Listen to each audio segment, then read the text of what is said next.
कि this thing you must remember, ये आपको याद होना चाहिए, that is the haploid as well as diploid.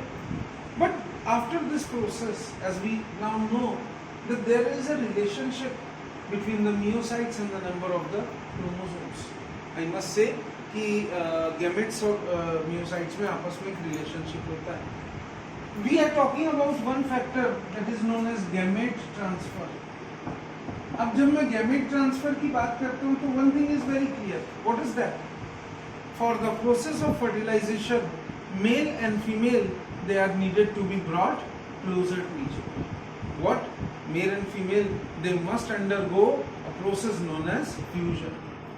So for the process of fertilization, male and female, they are needed to be brought closer to each other. इसके बारे में जैसा मैंने आपको बताया. Is this clear? Majority of organisms में आपने देखा होगा कि majority of organisms में जो मेल होता है, जो मेल का जो स्पर्म होता है वो मोटाइल होता है. मोटाइल मतलब it is always in motion, move करता रहता है. It has to travel a distance. Clear? और जैसे मैंने पहले भी कई बार बताया कि मेल का स्पर्म ऐसे ऐसे ट्रैवल नहीं करता है, बल्कि वो circular path, electrical path obtain करके वो ट्रैवल करता है. And on the other hand the females gamete, as I told you, that is usually non-motile. Non-motile मतलब वो मूवमेंट नहीं शो करता. The female gamete, ये चीज मैंने आपको बताया था. Is this clear? Right? लेकिन इसमें भी exceptions हैं. ठीक है? इसमें exceptions क्या हैं? मेल का gamete मोटाइल है और फीमेल का जो gamete है, the female gamete is non-motile. The female gamete is non-motile, but इसमें भी कुछ exceptions है. कौन कौन से? Fungi and algae. You must remember कि fungi and algae अगर आप ध्यान से देखेंगे और पढ़ेंगे तो fungi और algae इसमें exceptions के रूप में आते हैं. fungi और algae में खास बात क्या है? both the gametes, they are motile in nature. motile मतलब move करते हैं, वो एक जगह पे stationary नहीं रहते. So they are motile in fungi and algae. Is this clear? Now you will find male के स्पर्म्स को मूव करने के लिए भी, मेल के स्पर्म को मूव करने के लिए भी क्या चाहिए? It needs a medium. What does it needs? उसको एक माध्यम चाहिए, उसको एक मीडियम चाहिए. Is this clear? राइट. तो बहुत सारे प्लांट्स में क्लियर, जैसे मैं आपको तीन बता रहा हूं, एल्गे, ब्रायोफाइट्स और pteridophytes. In these three plants, algae, bryophytes and pteridophytes, अगर आप ये तीनों मीडियम में देखेंगे, कौन कौन सा मैंने नाम लिया? Algae, bryophytes and pteridophytes. Clear है ना? सिंपल प्लांट्स हैं. तो इनमें जो माध्यम है, जो मीडियम है, दैट इज एक्चुअली वाटर. तो water is the medium by which the male sperms they basically move. कौन कौन से? Algae, bryophytes and pteridophytes. And we all know these are simple plants. Or these are basically simple plants. So in algae, bryophytes and pteridophytes you will find कि ये medium है. Clear? अब जैसे इंसानों में भी हम ह्यूमन की बात कर लेते हैं तो बहुत सारे millions and millions of sperms they are released. लेकिन क्या वो millions and millions of sperms female के ओवम तक पहुंच पाते हैं? नहीं, हार्डली अ फ्यू. और उसमें से भी डिफ्यूज, ये अंदर पेनिट्रेट कौन करता है? कोई एक, जो जाकर के ओवम को या ओवा को फ्यूज करता है और उसको फर्टिलाइज करता है. क्लियर? तो there is mostly you will find कि large number of male gametes fail हो जाते हैं.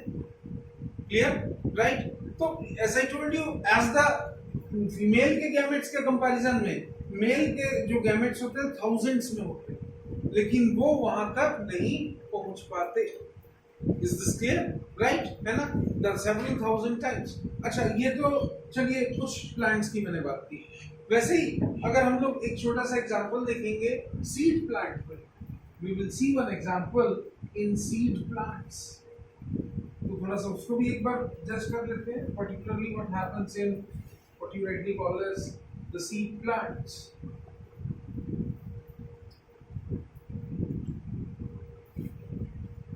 इफ यू विल सी, जैसा मैंने आपको बताया था कि सीड प्लांट्स में देखेंगे तो वी ऑल नो, बचपन से पढ़ते आ रहे हैं हम, there is a process which is called as pollination, है ना? हिंदी में इसको शायद परागकण बोलते हैं ना? तो पॉलिनेशन में क्या होता है? वी हैव पॉलन ग्रेन्स, ठीक है?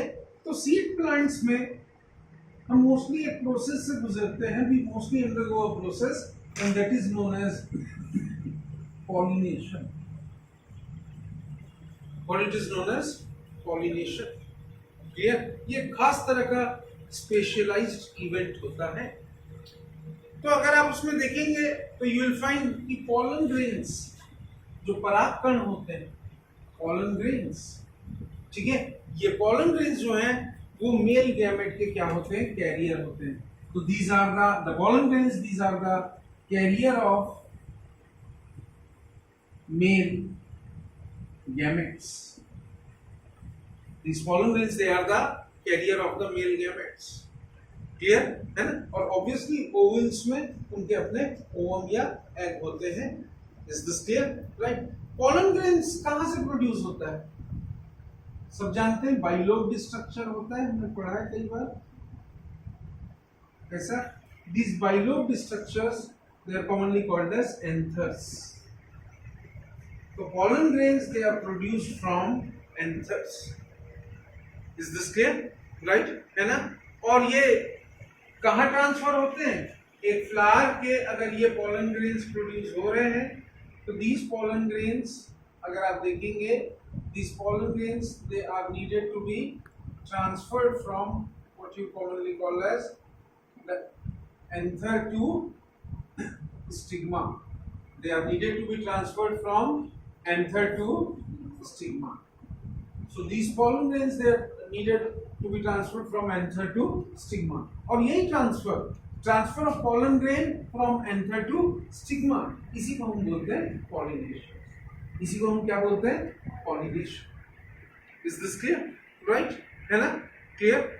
अब जैसे bisexual जैसे मैं बोलूँ तो जो bisexual मतलब क्या? जिसमें मेल और फीमेल दोनों है। मतलब the bisexual plants, such particular type of plants which have both the male reproductive organ as well as the female reproductive organ, that means they are bisexual plants. What they are?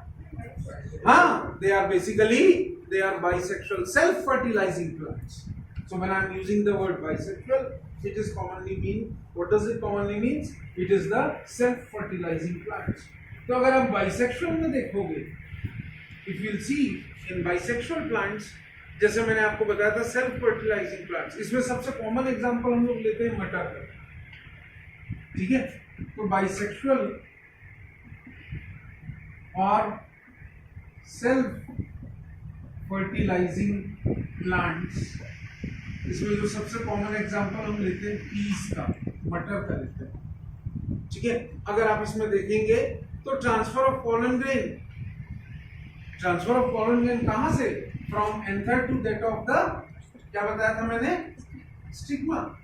From anther to stigma, ये काफी easy होता है, ये काफी क्या होता है? Easy होता है. Is this clear? क्योंकि एंथर और स्टिग्मा क्यों इजी होता है? क्योंकि ये एंथर और ये स्टिग्मा एक दूसरे के क्या होते हैं? क्लोज होते हैं. Since they are close to each other, so that is why the transfer of pollen grain from anther to stigma is quite easy. Is this clear? Right? है ना? तो ये जैसे शेड होते हैं यहाँ से, ये तुरंत स्टिग्मा के क्या हो जाते हैं? कांटेक्ट में आ जाते हैं. क्लियर? तो दिस इज, ये जो मैंने एक एग्जांपल दिया था, ये सेल्फ पॉलिनेशन, ठीक है? यहाँ से वो क्या हो रहा है? यहाँ आ रहा है. लेकिन अगर मैं एग्जांपल ले लूं cross pollination, is this clear? तो क्रॉस पॉलिनेशन में या क्रॉस पॉलिनेटिंग प्लांट्स में they undergo a process known as pollination. ये भी पॉलिनेशन है, क्लियर? लेकिन उसमें अगर आप देखेंगे तो पॉलन ग्रेन्स स्टिग्मा में आके जर्मिनेट होते हैं और they are they are moved through this tube which you commonly call as the pollen tube. इससे ट्रांसफर होते हैं वो, they move to a tube which is commonly called as pollen tubes. ठीक है, तो पॉलन ट्यूब्स दे कैरी, वो क्या करते हैं, ये मेल गैमेट है पॉलन ग्रेन्स, तो उसको एंथर से कहां तक ले जाते हैं, स्टिग्मा तक। They travel it, they take it from